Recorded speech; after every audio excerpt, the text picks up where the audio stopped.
talking, I go la la la la la la la la la la la la la la la la la.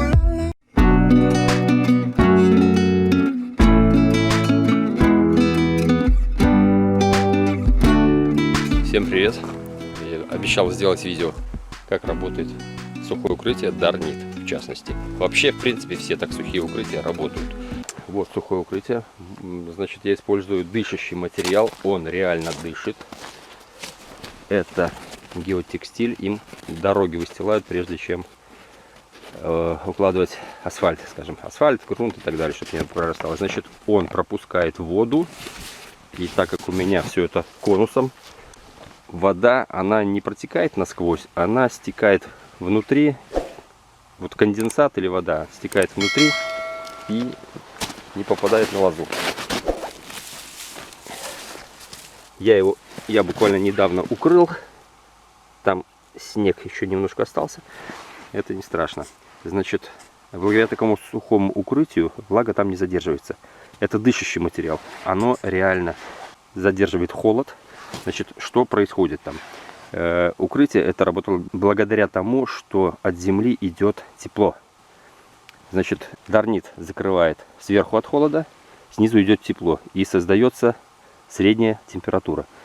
Значит, у меня на канале было видео, мне присылал подписчик, у него стояли датчики под укрытием и над укрытием. Вот когда температура воздуха была, ну, при стандартной зиме, скажем, +2, там держалось около 0, минус пускай 1.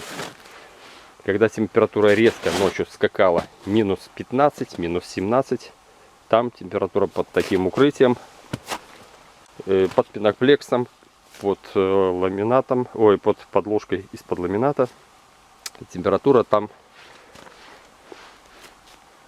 держалась в районе -1, -2. Резких скачков не происходило. Это укрытие реально сглаживает температуру. Если сильная оттепель, то под таким укрытием почка не попреет, лоза не попреет, там всегда будет сухо. Здесь, кстати, можно даже продухи не оставлять открытыми, можно их закрыть. Оно все равно будет дышать.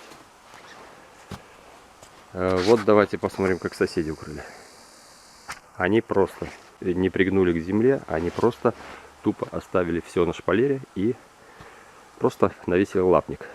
Ну, скажем, какая там защита будет? Никакой. От земли тепла не идет.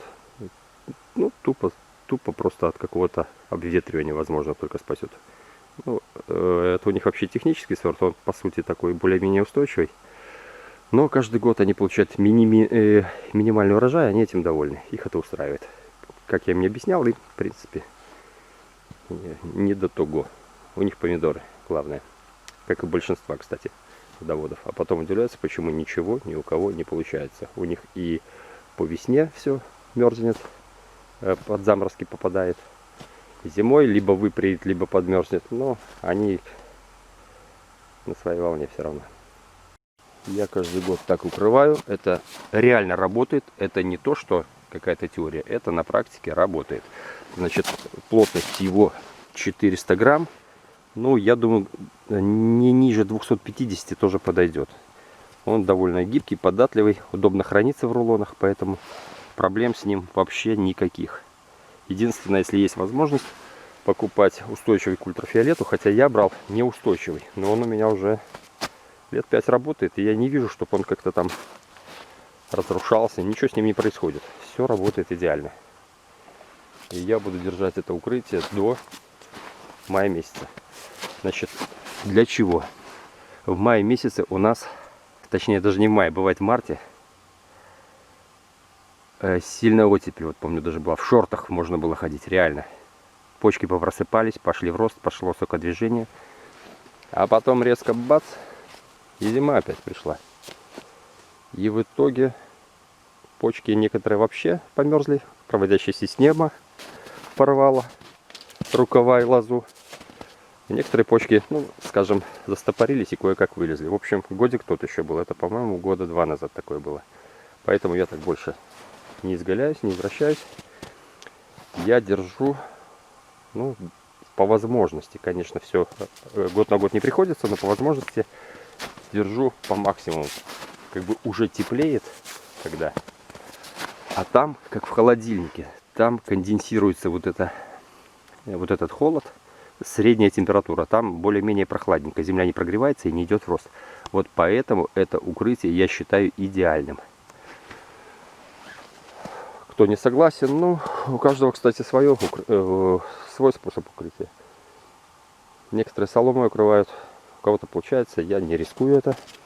Кто-то просто лапником тоже, кстати, хорошо работает, поэтому, особенно такой зимой, вообще без проблем.